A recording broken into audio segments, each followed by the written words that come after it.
What's up, guys? Welcome back to the channel. Here we are with another reaction. In this one, we have Dave Allen doing religious jokes. Let's see how spicy this gets. I'm very excited. Your boy believes in Christianity 100%, but I know how to take a joke. Like, I don't get offended. So before we dive into this, if you guys happen to enjoy, please don't forget to subscribe, give the video a thumbs up, and if you'd like to support this channel by becoming a member, all you gotta do is hit that join button and receive exclusive benefits. Dave, take it away. Little fellow walking into a bar, and standing outside is a nun. And she looks at him and she says, "Before you enter this den of iniquity, think of your mother and your father." He said, "They're dead." "They're dead in heaven." She said, "Well, think of the damage the alcohol is going to do to your brain." "Huh? What are you talking about? Have you ever had a drink?" And the nun says, "No." He said, "Well, how the hell can you stand there talking about it and saying drink is going to do damage to your brain if you've never had it?" I mean, I'll tell you what, I'll go in, get your drink, bring it out, give it to you, you drink it. If you don't like it, then you can talk about it. But don't talk about things you've never experienced. What'll you have? And the nun says, "I don't know." "What do ladies generally drink?" He says, "Gin." She says, "All right, I'll have a gin. But get it in a cup so nobody will notice." The fellow goes into the bar and he says, "Give us a pint of beer and a double gin in a cup." And the fellow says, "Is that bloody nun out there again?"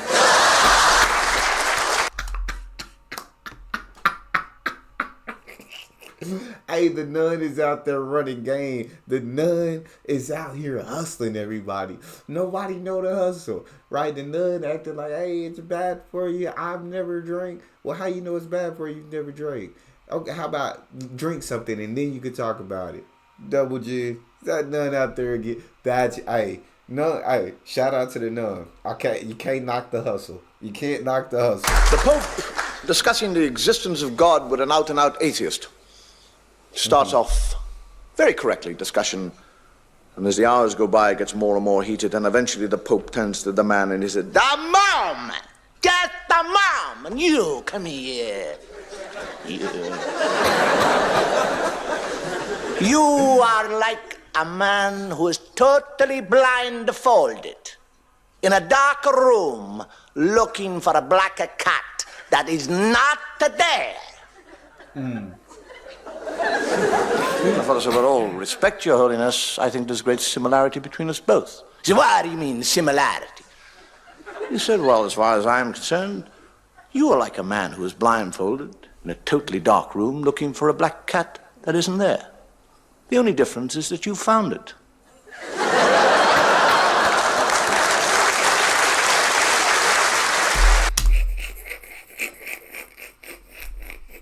I'll give you that one. That was a good one. Dave, that was, okay, I think I'm going to enjoy these jokes. The only difference is that you found it. But there was never a black cat in the room. But you think you found it. Know what I'm saying? Talking about people people in religion who believe in a God. But you found it. I respect that one. That was a good one. All right, what else you got? What else you got? Gets up in the morning and leaves and walks down the corridor. And another nun looks at her and says, it's a difficult thing to say, another nun, and says, "You got out of the wrong side of the bed this morning." And she goes on down, and another nun says, "You got out of the wrong side of the bed this morning." And this happens 15 times, and by then she's livid. And she meets the Mother Superior. And the Mother Superior is just about to open her mouth, and the sister says, "Don't tell me that I got out of the wrong side of the bed this morning!" And the Mother Superior said, "I wasn't going to say that. I was just going to say, what are you doing with the bishop's shoes on?"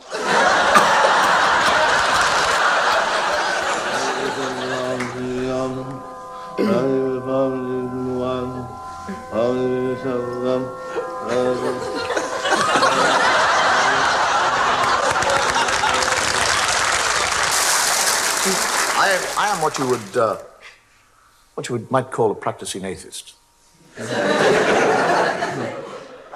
I'm quite happy to be an atheist because I think actually God likes atheists better. Okay. We never ask him for anything. We're not bothering him all the time saying, oh God, please help me, I want this thing.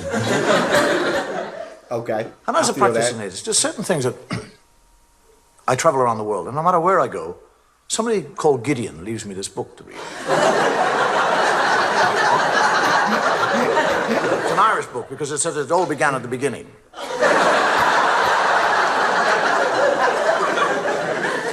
There are certain things that, when I read the Bible, and I do read the Bible, that I find difficult to understand. I mean, if God has been there forever, what was he doing before he got to us?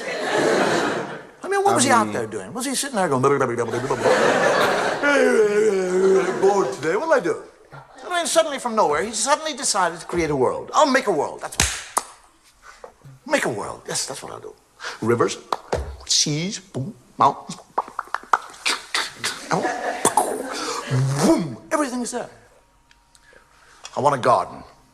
I'd like a nice garden. Whack! Garden bee. Hate gardening. Need a garden.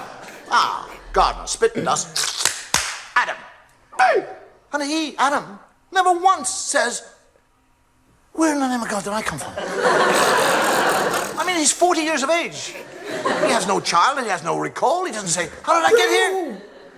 But he's quite happy. He just kind of trundles around the garden. Hey, Dave, I mean, these are things that I have not thought of, Dave. These are things that, and I've questioned a lot. Don't get me wrong. I've questioned a lot. But these are things that I have not questioned, Dave.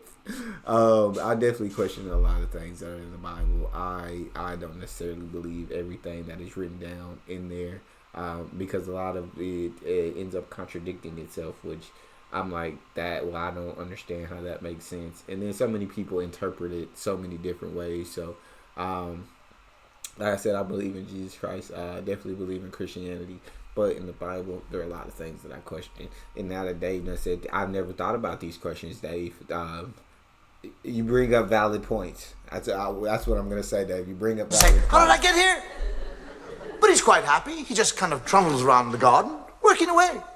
And God is looking at him. And he sees that Adam is happy.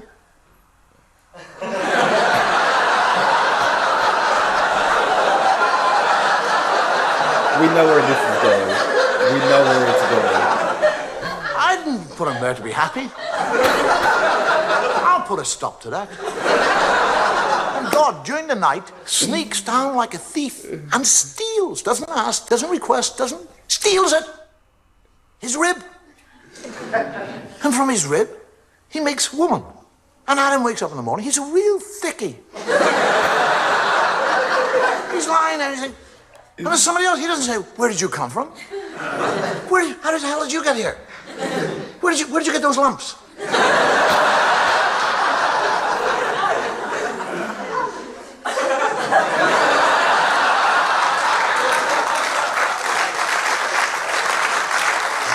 Oh my gosh. Just goes out and goes gardening. And God comes down and has a conversation with Eve and tells her that she can eat of any fruit in the tree in the whole garden with the exception of one fruit tree. He's talking to a woman.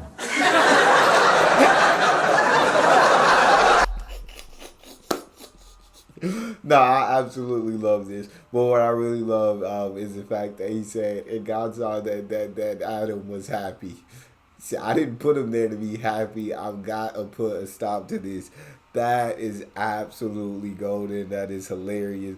That was perfect, bro. Dave Allen. I reacted to him a couple of times, but I should have reacted to this man a lot more because he is pure comedy. Y'all let me know what y'all think Dave Allen's best comedy sketches are, best stand-up jokes. How much y'all Dave Allen a legend? Talk to me. He actually tells her not to eat of the fruit. And then when she said, which tree can't I eat? He said, that one over there. He points it out to her.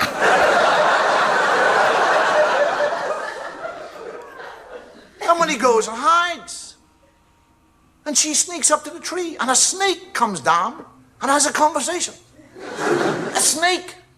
Now, if I see a snake, I'll back off. One starts talking, I'll crap myself.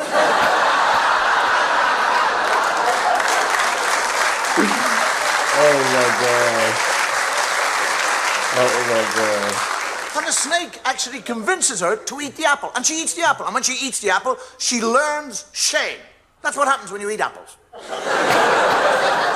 Now, she's not ashamed that she's disobeyed God or that she's eaten the apple. She's ashamed of one part of her body. That's all. She becomes ashamed of that area of the body. Now, why that area? Why not her elbow? Her nose.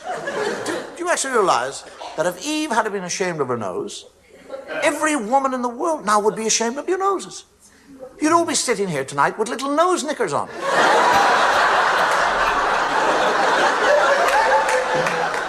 Men would be in nightclubs watching totally naked ladies with G-strings on their nose.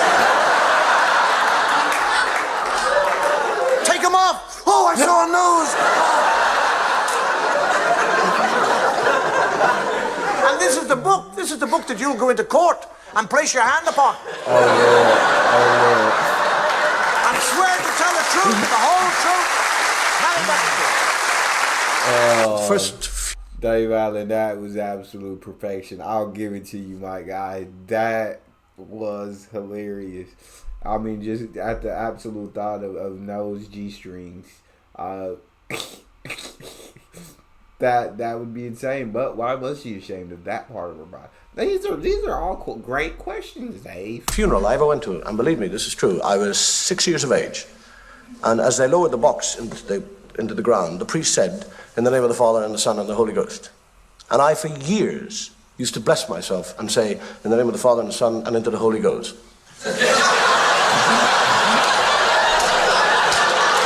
One final custom that we have in Ireland regarding death and a funeral is that only one person who is buried in a graveyard can go to heaven. Oh. Which basically means if two people are buried in the same graveyard on the same day, the last one in has got to wait till tomorrow. So can you imagine what would happen if one funeral met another funeral going to the same graveyard?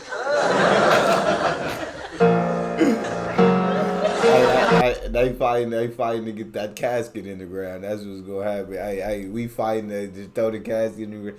Although I mean, waiting one extra day to go to heaven, I'd be like, heck, I don't think he'll mind. Let them go.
Work smarter, not harder. Work smarter. They saw that they fell back. They said we're not gonna catch up on foot. It's just not possible. We gotta improvise. Lo and behold, wheelchair. Perfect. We're gonna roll this thing. We're gonna make amazing ground, and we're gonna catch up. They race. It's a race to heaven. It's a race to heaven for the people inside of these caskets, but they are not allowed to race themselves because they are dead. So it is their loved ones racing for them. This is interesting.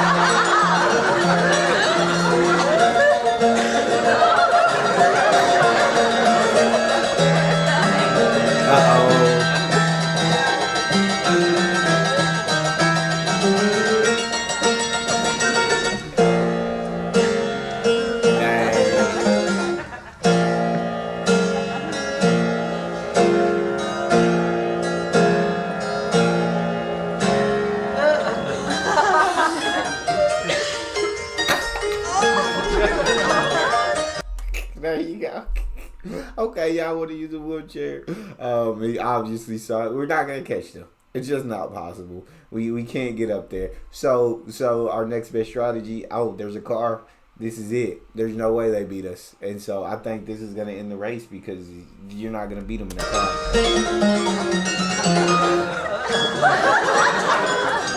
I didn't think they were all gonna get in. I didn't think they could.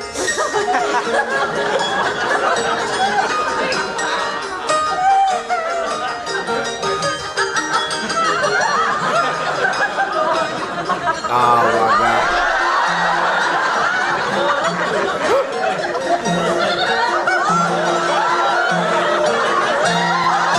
Oh.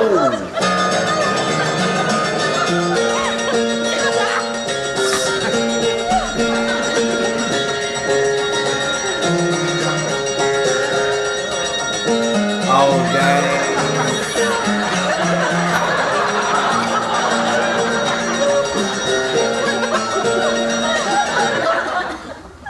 Somebody's already.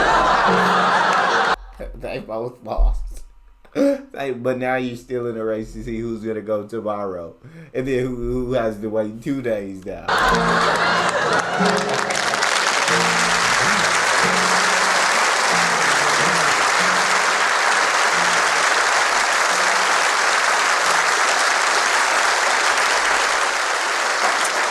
Little fella dies and goes to heaven, and St. Peter said, would you like to have a look around heaven? And the fellow, yeah, I would, actually. So they're looking around heaven. And he said, who are those people over there? He said, oh, they are the Muslims. They are Muslims there. And over there we have the Jewish people. And these are Anglicans and Hindus, Baptists. He said, why do you have this big wall here? He said, behind the wall, you see, we have the Catholics. He said, why do you have the Catholics behind the wall? He said, shh, they like to think that they're the only ones here.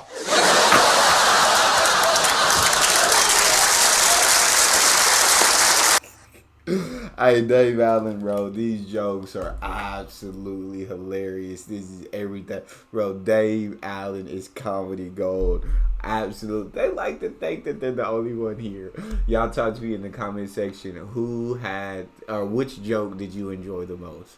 Which one was the best for you? How much other Dave Allen jokes are there out there that I need to be locked onto, or Dave Allen videos? But this was golden. That's all we have. If you enjoyed, don't forget to subscribe, give the video a thumbs up, and check out the next one. I'll see you guys next time.